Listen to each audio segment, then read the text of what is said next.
मित्रों, महाकाल दरबार चैनल में आप सभी का स्वागत है।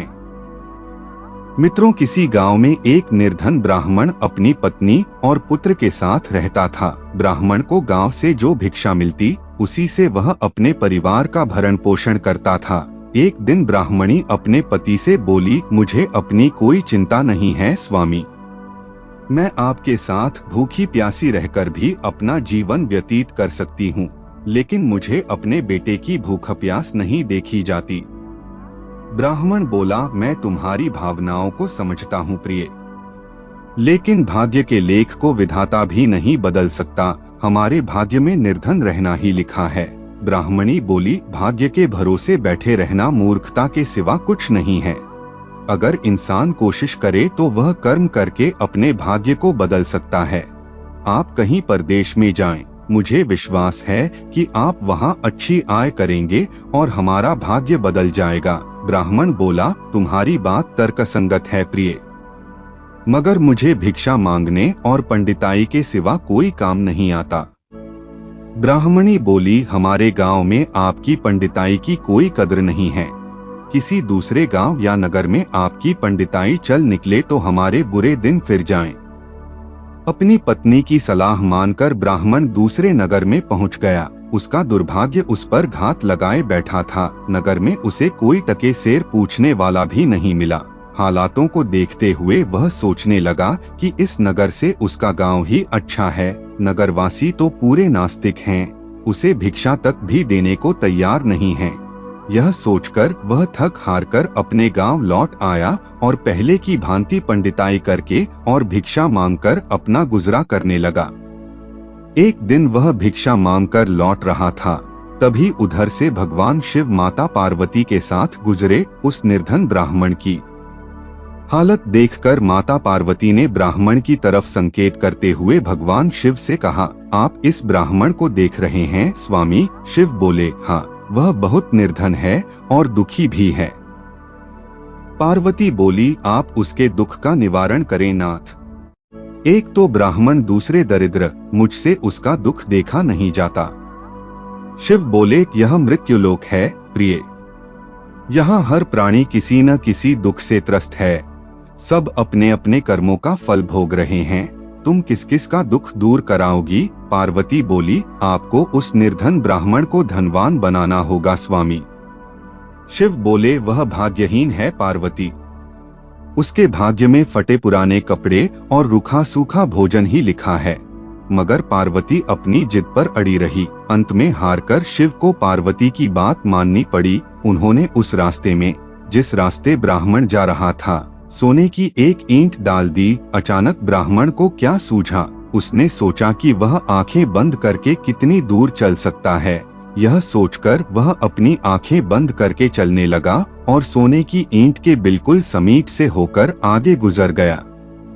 काफी दूर आगे जाने के बाद ही उसने अपनी आंखें खोली। यह देख भगवान शिव मुस्कुराते हुए बोले, हमने तुमसे कहा था न प्रिय कि वह ब्राह्मण भाग्यहीन है। भाग्यहीन मनुष्य कभी धन प्राप्त नहीं कर सकता। और फिर भगवान शिव पार्वती के साथ कैलाश पर्वत लौट गए। लेकिन वहां पहुंचने के बाद भी पार्वती उस निर्धन ब्राह्मण के बारे में सोचने लगी। वह किसी न किसी तरह उस ब्राह्मण को देखना चाहती थी। पार्वती को उदास देखकर भगवान शिव ने पूछा, क्या बात है प्रिय, इतनी उदास क्यों हो? पार्वती ने भगवान शिव से निवेदन किया, स्वामी, उस निर्धन ब्राह्मण का परिवार 3 सदस्यों का है, उनमें आप किसी एक को धनवान बना दें, ब्राह्मण परिवार की दरिद्रता मिट जाएगी। आप उन तीनों को एक एक वर दें। मुझे उम्मीद है कि वे तीनों आपसे दौलत का वर ही मांगेंगे, इस तरह वे धनवान बन जाएंगे। शिव बोले, ठीक है प्रिय, जैसा तुम चाहोगी वैसा ही होगा। और फिर कुछ दिनों बाद भगवान शिव पार्वती के साथ ब्राह्मण के घर पहुँचे। साक्षात भगवान शिव और पार्वती को देखकर ब्राह्मण परिवार आत्मविभोर हो उठा। उन्होंने भगवान शिव और पार्वती के चरण स्पर्श किए। शिव बोले, मैं तुम तीनों को एक एक वर देना चाहता हूँ। तुम तीनों अपनी इच्छानुसार वर मांग सकते हो। ब्राह्मणी उतावली होते हुए बोली, पहले मुझे वर दीजिए प्रभु। भगवान शिव ने कहा, मांगो, क्या चाहती हो? काफी सोचने समझने के बाद ब्राह्मणी बोली, भगवान, मुझे दुनिया की इस सबसे अधिक खूबसूरत और जवान औरत बना दीजिए। मरते दम तक मेरी जवानी और सुंदरता कायम रहे। भगवान शिव ने मुस्कुराकर कहा, तथास्तु। अगले ही पल बूढ़ी ब्राह्मणी एक जवान और खूबसूरत युवती के रूप में बदल गई। उसी समय उनके घर के सामने से गांव के जमींदार का पुत्र गुजर रहा था, जो घोड़े पर सवार था। उसने खूबसूरत ब्राह्मणी को देखा तो उस पर मुग्ध हो उठा। वह इस खूबसूरत ब्राह्मणी से शादी करेगा। यह सोचकर उसने उसे अपने घोड़े पर बैठाया और घोड़ा अपनी हवेली की तरफ दौड़ा दिया। यह देख ब्राह्मण अपनी छाती पीटते हुए विलाप करने लगा, हाय मेरी पत्नी, रो मत ब्राह्मण श्रेष्ठ। तुम भी मुझसे कोई वर मांग लो, जो मांगोगे तुम्हें मिलेगा। भगवान शिव सांत्वना देते हुए बोले, मेरी पत्नी को वापस बुला लीजिए प्रभु, मुझे इसके सिवा कुछ भी नहीं चाहिए। ब्राह्मण ने निवेदन करते हुए कहा। भगवान शिव बोले, तथास्तु।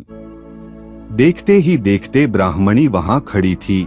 अपनी पत्नी को अपने सामने देखकर ब्राह्मण ने राहत की सांस ली। भगवान शिव ने ब्राह्मण पुत्र से कहा, तुम क्या वर मांगते हो बेटा? ब्राह्मण पुत्र ने काफी सोचने समझने के बाद कहा, भगवान, मुझे कुछ नहीं चाहिए, लेकिन आप मेरी माँ को पहले जैसी बूढ़ी बना दीजिए। तथास्तु। भगवान शिव ने कहा, और अगले ही पल ब्राह्मणी पहले के समान बूढ़ी हो गई। ब्राह्मण परिवार की मूर्खता पर पार्वती ने अपना माथा पीट लिया। सोचने लगी कि तीनों ही वास्तव में ही भाग्यहीन हैं। विधि ने उनके भाग्य में जो लिख दिया है, उसे देवी देवता भी नहीं बदल सकते। मित्रों, यदि जानकारी अच्छी लगी हो तो लाइक करें, कमेंट करें और चैनल को सब्सक्राइब करना ना भूलें। जय श्री राम। हर हर महादेव।